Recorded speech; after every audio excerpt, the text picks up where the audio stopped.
안녕하세요. 이 영상에서는 죄형법정주의가 무엇인지에 대해서 알아볼 거예요. 요즘 사회적으로 다양한 범죄들이 많이 일어나고 있죠.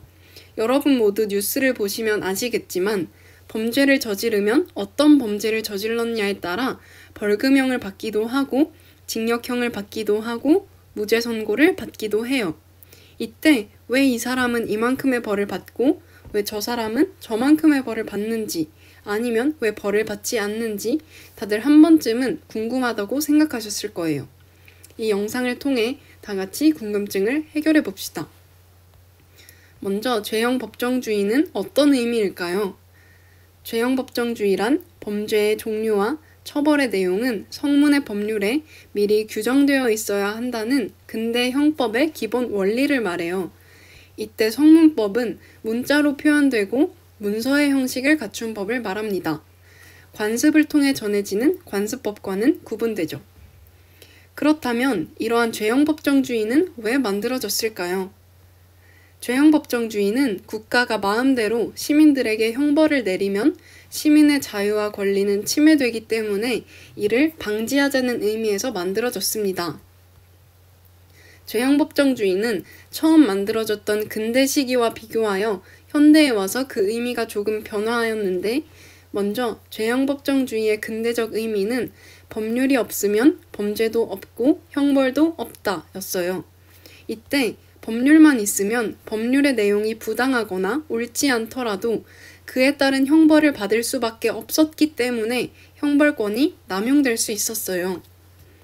그래서 현대에 와서는 죄형법정주의의 의미가 적정한 법률이 없으면 범죄도 없고 형벌도 없다로 적정한이라는 말이 추가가 되었어요. 이 말이 의미하는 바는 법률의 내용도 정의에 합치되는 적정한 내용을 담을 것을 요구하여 법관이나 입법자의 주관적인 판단으로 인해 국민이 불이익을 받을 수 없도록 국민의 자유와 권리를 보장한다는 것을 뜻합니다. 즉, 죄형법정주의는 정의에 합치되는 법률에 범죄의 종류와 처벌의 내용이 범죄 행위 이전에 미리 규정되어 있어야 한다는 것을 말해요. 그럼 지금부터는 죄형법정주의의 구체적인 내용, 즉 죄형법정주의가 성립되기 위해 지켜져야 하는 원칙에는 어떤 것들이 있는지 알아볼까요? 죄형법정주의의 원칙에는 크게 5가지가 있어요. 첫 번째, 관습형법 금지의 원칙. 두 번째, 명확성의 원칙. 세 번째, 적정성의 원칙. 네 번째, 소급표 금지의 원칙. 다섯 번째, 유추 해석 금지의 원칙. 지금부터 이 원칙들에 대해서 하나씩 차근차근 알아가 보도록 합시다. 먼저 첫 번째, 관습형법 금지의 원칙. 아까 영상의 처음 부분에서 죄형법정주의는 관습법이 아닌 성문의 법률에 규정되어 있어야 한다고 했었죠. 관습법은 사회생활에서 반복되어 나타나는 관습 중에서 사회 구성원에게 법과 같은 강력한 구속력이 있다는 확신으로 자리 잡은 법으로서 문자와 문서의 형식으로 되지 않은 관습에 의해 전해지는 법률이기 때문에 내용과 범위가 명백하지 않아요. 그렇기 때문에 범위가 불확실한 관습법을 근거로 처벌하면 같은 범죄를 저질러도 누구는 징역형을 받을 수 있고 누구는 벌금형에 그칠 수 있기 때문에 관습법에 의해 처벌하면 안 되겠죠. 다음으로 두 번째, 명확성의 원칙. 명확성의 원칙이란 말을 들으면 이 원칙이 어떤 내용을 뜻하는지 대충 감이 오시나요? 네, 이 원칙은 어떤 행위가 범죄에 해당하고 각각의 범죄에 대해 어떤 형벌이 부과되는지가 법률에 구체적으로 명확하게 규정되어야 한다는 것을 말해요. 이는 죄형법정주의의 의미의 변천에서도 알 수 있듯이 범죄와 형벌 규정이 명확하지 않을 경우 국민이 불이익을 받을 수 있기 때문에 명확성의 원칙은 꼭 지켜져야 해요. 세 번째, 적정성의 원칙. 적정성의 원칙은 비례성의 원칙이라고 불리기도 하는데 범죄 행위와 그에 따른 형벌의 수준이 비례해야 한다는 원칙을 말합니다. 만약 다른 사람을 때리는 폭행을 저질렀을 때와 다른 사람을 사망에 이르게 한 살인을 저질렀을 때 같은 형벌을 받는다면 이는 적정성의 원칙이 지켜졌다고 할 수 없겠죠. 이처럼 적정성의 원칙은 범죄 행위의 경중과 형벌 사이에는 균형을 갖추어야 하며 이를 규정한 법률의 내용도 적정해야 한다는 것을 말합니다. 다음으로 네 번째, 소급표 금지의 원칙. 소급표라는 말은 조금 생소할 수 있어요. 소급표라는 말의 뜻은 법률 또는 법률 요건의 효력이 법률이 시행되기 이전으로 돌아가 효력이 생기는 것을 말합니다. 다시 말해, 이 원칙이 의미하는 바는 범죄와 그 처벌은 범죄를 저질렀을 당시의 법률에 의해야 하고, 범죄를 저지른 후 새로운 법률이 제정되면 새로운 법률로 이전의 범죄 행위를 처벌할 수 없다는 것을 말합니다. 하지만 이때 범죄 행위자에게 유리한 경우에는 예외적으로 소급표가 허용되기도 한답니다. 마지막으로 다섯 번째, 유추 해석 금지의 원칙입니다. 유추 해석은 어떤 사항에 대하여 직접 규정하는 법규가 없을 때 그와 비슷한 사항을 규정한 법률을 적용하여 해석하는 것을 말하는데, 이는 금지되고 있어요.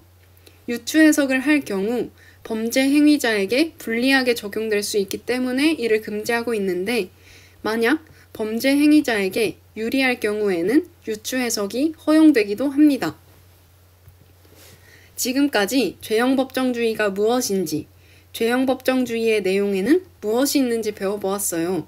오늘 배운 내용을 복습하는 의미에서 다 같이 문제 하나를 풀고 영상을 마무리하도록 할게요. 자, 다 같이 문제 한번 읽어볼까요? 다음 글에서 도출할 수 있는 죄형 법정주의의 구체적인 원칙에 대한 설명으로 가장 적절한 것은? 먼저 이 글을 읽을 시간 10초를 드리도록 하겠습니다.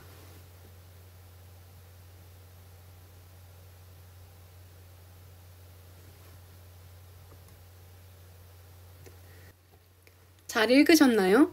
다음 글에서 설명하고 있는 원칙은 과연 무엇일까요? 두세 번째 줄에 아주 큰 힌트가 나오죠. 형벌은 죄질과 책임에 상응하도록 적절한 비례성이 지켜져야 한다. 이 비례성이라는 말을 통해 적정성의 원칙을 말하고 있다는 것을 알 수 있어요. 그러면 다음 보기 5개 중 어느 것이 적정성의 원칙을 설명하고 있는지 찾아볼까요? 먼저 1번. 범죄와 형벌은 관습법에 의해 규정할 수 없다. 관습법에 의해 규정할 수 없다는 말을 통해 이는 관습형법 금지의 원칙을 말하고 있다는 것을 알 수 있어요. 다음으로 2번.